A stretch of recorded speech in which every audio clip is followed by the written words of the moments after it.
Hello everyone, welcome back to my channel Pawan eco world.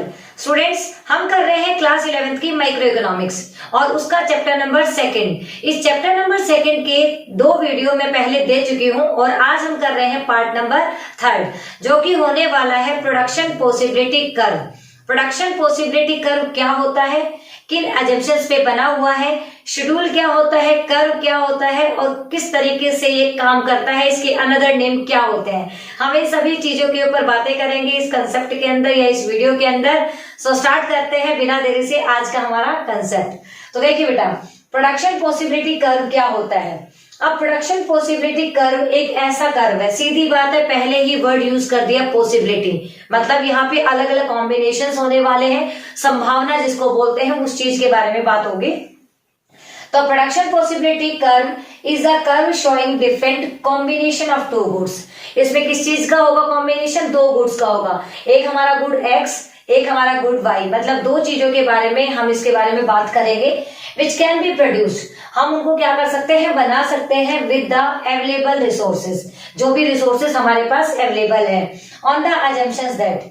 और ये जो पीपीसी है ये काम करेगा 3 एजम्पशंस पे। रिसोर्सेज आर गिवन, मतलब हमें रिसोर्स दिया हुआ होगा।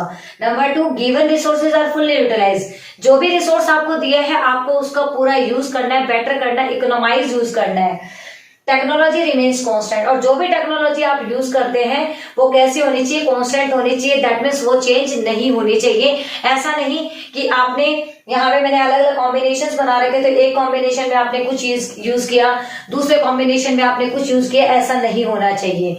तो देखिए बेटा, production possibility curve is a curve showing different combination of 2 goods which can be produced with the available resources। हमारे पास अवेलेबल रिसोर्सेज होने चाहिए, जो भी रिसोर्सेज हमारे पास है वो फुली यूटिलाइज होने चाहिए और टेक्नोलॉजी रिमेन्स कांस्टेंट होनी चाहिए। ये होता है पीपीसी।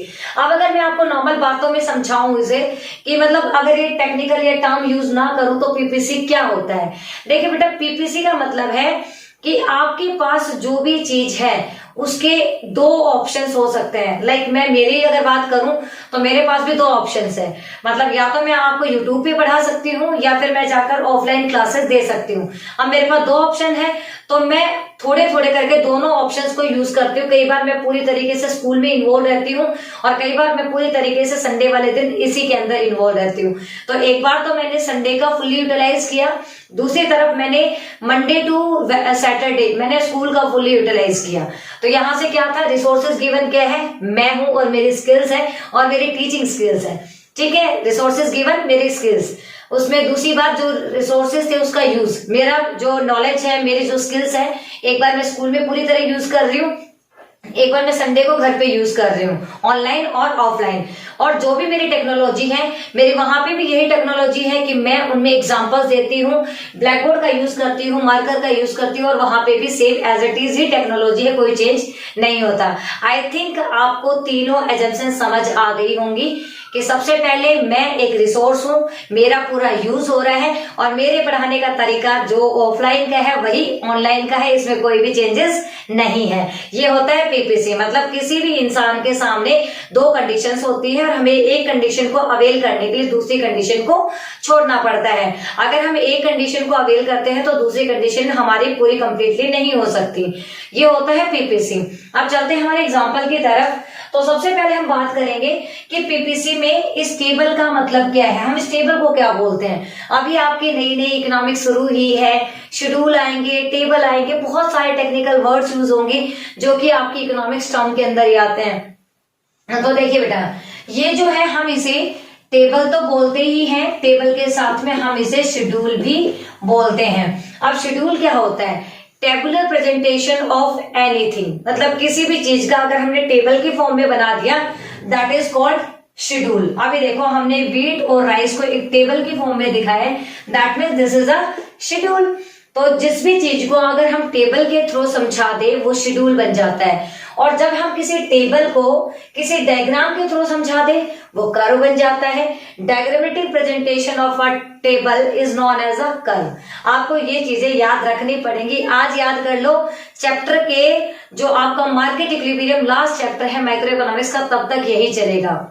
मेरे कहने का मतलब है आप आज जब इकोनॉमिक्स स्टार्ट कर रहे हो तो ये पहला शेड्यूल है, पहला कर्व है। इसके बाद आपको शेड्यूल कर्व हर चैप्टर में देखने को मिलेंगे और आपको मतलब हर चैप्टर में तो नहीं कह सकती, बट आपको हर चैप्टर के एक दो क्वेश्चंस ऐसे होंगे जो कि मोस्ट इंपोर्टेंट बन जाते हैं एग्जाम के पॉइंट ऑफ व्यू से। जैसे कि ये वाला पीपीसी एक बहुत ही इंपॉर्टेंट कंसेप्ट है, हर एग्जाम में इसे पूछा जाता है, जी छोटे लेवल पे पूछे चाहे बड़े मार्क्स पे पूछे। अगर इसे 6 मार्क्स में पूछा जाएगा तो आप उसको कैसे एक्सप्लेन करेंगे मैं वो बता रही हूँ।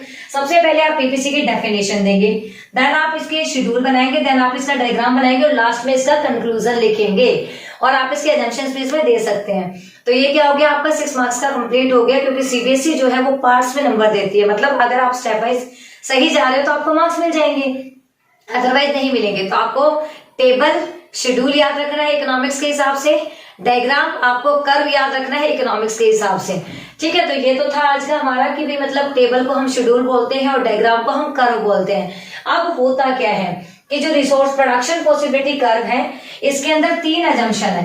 तो बेटा अजम्पशन का मतलब होता है मान्यता। मान्यता का मतलब है कि ये डायग्राम ऐसा बनेगा तो इनके बेस पे बनेगा। जैसे कि हम अगर किसी मंदिर में जाते हैं तो उस मंदिर की कुछ मान्यताएं होती है कि आप उस मंदिर में जाओगे और वहां जाके अगर आप कुछ पूजा पाठ करते हो तो आपकी मनोकामना पूरी हो जाएगी। और ये किसी ने देखा थोड़ी है, सिर्फ मान्यता है। तो इसी तरीके से ये एक टेक्निकल बेस्ड है। अगर आप इन अजम्पशंस का यूज करते हैं, इनके बेस पे अगर डायग्राम बनाते हैं तो बन जाएगा। अगर इनको आप इनको आप अवॉइड कर देते हो तो ये डायग्राम नहीं बन पाएगा। तो पीपीसी के 3 अजम्पशन है जो आपको याद रखनी है। रिसोर्सेज आर गिवन, रिसोर्सेज हमेशा गिवन होंगे, दिए हुए होंगे।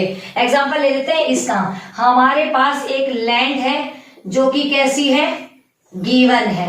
ठीक है, लैंड कैसी है, गिवन है। हो सकता है आपको शायद दिखाई ना दे रहा हो, तो ये हमारे क्या है, एक लैंड है जो कि हमें क्या है, गिवन। आई होप पहले वाली एजम्पशन क्लियर हो गई होगी। Number 2, given resources are fully utilised. आपको जो लैंड का टुकड़ा है इसमें पूरे में क्या करना है, क्रॉप्स को उगाना है। किसको उगाना है, क्रॉप्स को उगाना है। आपको इसका कोई भी जो कोना खचूना है कुछ नहीं छोड़ना है, पूरे पे आपको क्रॉप्स उगाना है, तब ये फुल्ली यूटिलाइज होगी। और तीसरा, टेक्नोलॉजी रिमेन्स कांस्टेंट। और इस गेहूं और जो भी आप इसमें दूसरा कॉम्बिनेशन ले रहे हैं राइस, जब इसको भी उगाएंगे तो इसकी जो टेक्नोलॉजी है वो कैसी होनी चाहिए, फिक्स होनी चाहिए, इंप्रूवमेंट टेक्नोलॉजी में नहीं होना चाहिए। ये तो थी आपकी अजम्पशंस। अब देखिए व्हीट और राइस, ये दो क्या है आपके पास में, गुड्स है। हमने क्या कहा था, production possibility curve is a showing different combination of 2 goods. हमें 2 गुड्स मिल गए, व्हीट और rice, which can be produce with the available resources on the assumption. तो ऊपर से हमने बोला था कॉम्बिनेशन, एक कॉम्बिनेशन, 2 3 4 5 हमने कॉम्बिनेशन बना दिए। देखिए एक बार तो हमने व्हीट में क्या मतलब लैंड में क्या किया, पूरा गेहूं उगा दिया। उस टाइम पे हमने राइस को बिल्कुल भी नहीं उगाया। तो एक बार व्हीट इससे फुल यूटिलाइज है, यहाँ पे 0 कॉम्बिनेशन। फिर हमने इसका 10 कम कर दिया, हमने चाहा कि इस खेत के टुकड़े में हम गेहूं के साथ साथ चावल भी उगाए, हमने थोड़े से चावल। ऐसे ही ये फिर हमने थोड़ा और कम किया, फिर इसको थोड़ा ज्यादा किया, इसको थोड़ा और कम किया, इसको थोड़ा और ज्यादा किया। एक स्टेज पे मुझे लगने लगा यार भाई व्हीट जो है वो थोड़ा सस्ता जाता है, मैं तो सिर्फ चावल का ही उत्पादन इसमें करूंगी, प्रोडक्शन इसमें करूंगी। तो मैंने क्या कर दिया, व्हीट को बिल्कुल 0 कर दिया और यहाँ पे इसको क्या कर दिया, 4 कर दिया। दैट मीन्स एक बार मैंने पूरी तरह से उस खेत के टुकड़े में व्हीट को उगाया और दूसरी बार मैंने चावल को उगाया। तो रिसोर्सेस क्या थे, लैंड। कॉम्बिनेशन गुड्स के क्या थे, व्हीट और राइस। उन रिसोर्सेस का हमने क्या किया, फुल यूटिलाइज। जब वो 0 और 0 के ऊपर है, एक बार 100 है, एक बार ये पूरा 4 है। और टेक्नोलॉजी कैसी रखी, रिमेन्स कांस्टेंट। बेटा ये सिंपल सा फंडा था हमारा पीपीसी, जो कि 11th क्लास के पॉइंट ऑफ व्यू से बहुत ही इंपॉर्टेंट कंसेप्ट आपका होता है। हर बार क्वेश्चन इस चैप्टर से पूछा जाएगा, तो यहाँ से पीपीसी के रिगार्डिंग पूछा जाएगा। कैसे, 1 मार्क में पीपीसी का अनदर नेम क्या है, 3 मार्क्स में अजम्पशंस क्या है और 6 मार्क में explain PPC with the help of schedule and diagram. तो आपके मैंने सारे टाइप के क्वेश्चन छोटे से वीडियो लेक्चर के थ्रू समझा दिए। अब आ जाते हैं नेक्स्ट कंसेप्ट पे, दैट इज पीपीसी के अलग नेम क्या है। तो production possibility frontier, production possibility boundary और ट्रांसफॉर्मेशन कर्व। और प्रोडक्शन पॉसिबिलिटी लाइन भी इसे बोलते हैं, production possibility line, production possibility frontier, production possibility boundary, PPC तो इसका नाम है ही, और ट्रांसफॉर्मेशन कर्व, ये सारे क्या है, इसके अनदर नेम है। अब ये जो टेबल हमने बनाया, इससे हम कर्व में कैसे इसको प्लॉट करें ये समझना बहुत जरूरी है, क्योंकि आप क्लास 11th में नए आए हैं, हो सकता है 10th की मैथ किसी को मेरी तरह अच्छी ना लगती हो, तो ग्राफ में इंटरेस्ट ना रहा हो, तो आज सीखिए इसे। बेटा हमारे पास ग्राफ जो है बेसिकली वैसे तो 4 पार्ट्स में डिवाइड किया जाता है, मतलब इसके अंदर जो है 4 पेजेस होते हैं, बट हम यहाँ पे 4 की बात नहीं करेंगे, हम 2 की बात करेंगे।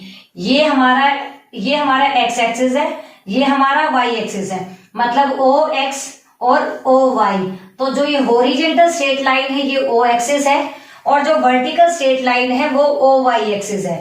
ओ एक्सिस पे हमने राइस को लिया है और इसके ऊपर हमने व्हीट को लिया है। अब जो राइस और व्हीट है ये तो हमारे 2 गुड्स हो गए।